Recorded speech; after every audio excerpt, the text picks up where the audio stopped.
Hi y'all, this is Amelia. Welcome back to Heat and Mass Transfer. And today we're going to be doing problem 4.25. So given we've got this aluminum heat sink right over here. It's covered in chips like microchips. We've got a couple of temperatures. We've got a temperature at the inside wall of this coolant duct. There's coolant going through here. And we are assuming that it's carrying away enough heat such that this temperature T1 remains the same. We've got this external temperature of the heatsink. Heatsink is this thing here. It's got a small internal width, small w, large external width, big W, and a length. We are assuming also that it's symmetrical. So this is also W here on the height. The dimensions are given here. We're also assuming that it's 120 chips attached to the outside with a uniform surface temperature. Yeah. And we are also going to assume that all the heat from the chips is dissipated to the fluid in the channel. So we are not having any sort of like heat's not getting, absorbed by the material. We're not having any external convection. And so they ask us to find part A, the heat dissipation per chip, part B, the contact resistance, given a contact resistance of 0.1 Kelvin per watt at each chip, what's the chip temperature? So we're going to assume it's steady state in a thermal resistance model. This last assumption is not actually necessary, so don't worry about that.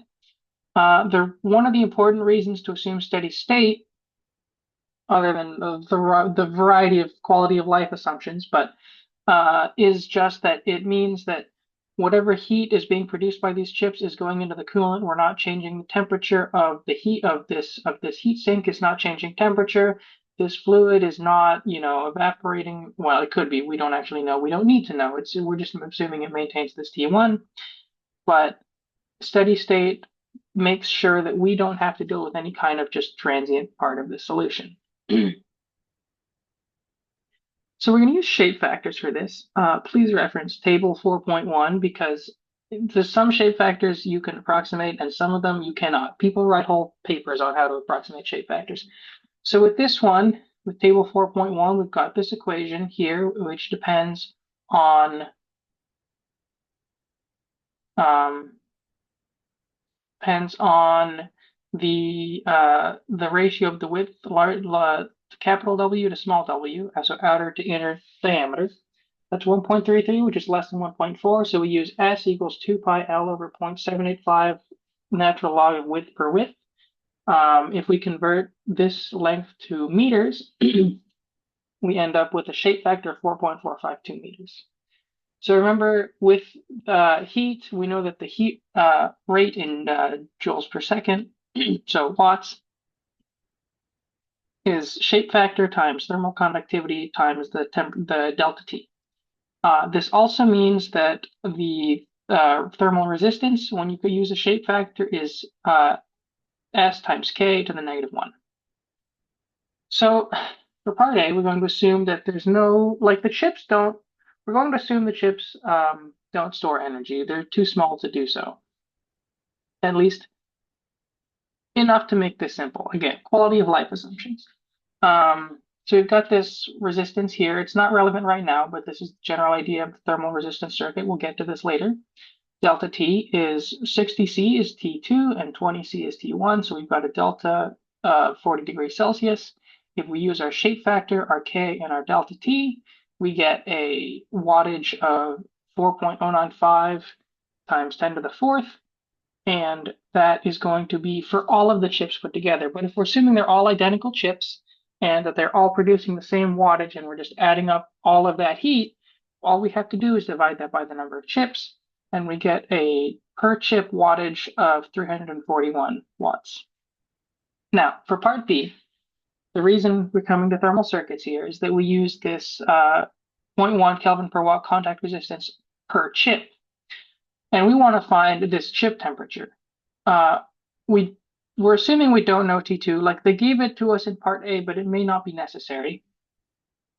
And besides, it could change. If the chip temperature changes because of this contact resistance, T2 could be different, we don't know.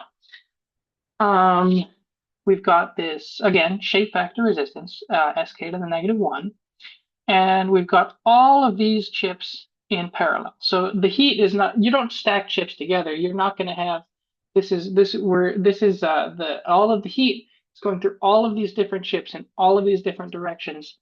Um, and again, we're assuming that they all are treated identically, they all act identically. But in essence, that is a bunch of paths of in parallel.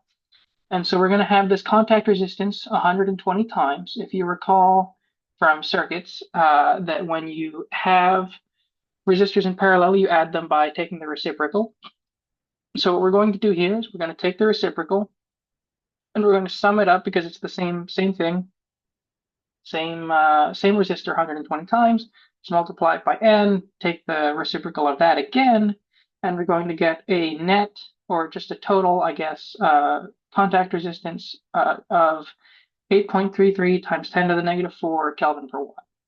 Now, if we do the shape factor resistance, that's going to be 1 divided by the shape factor times the thermal conductivity. We're going to get 9.77 times 10 to the negative 4 Kelvin per watt. So we can see that just including the small contact resistance across all of these many chips results in this. It's, again, looking at it, it doesn't look like a lot, but when you compare it to just the shape factor resistance, it's huge. It's basically doubles it. And this is probably one of the reasons the thermal paste is important. Replace the thermal paste on your computers, guys. But these two things are in series.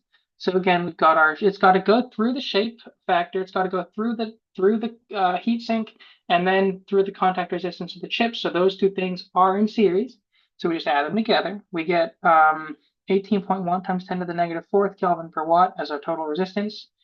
Do note, the same heat has to be dissipated. We're not running these chips at like a higher wattage. We're not changing the function. They're doing the same thing they were in part A, so we have the same total amount of heat that needs to get dissipated.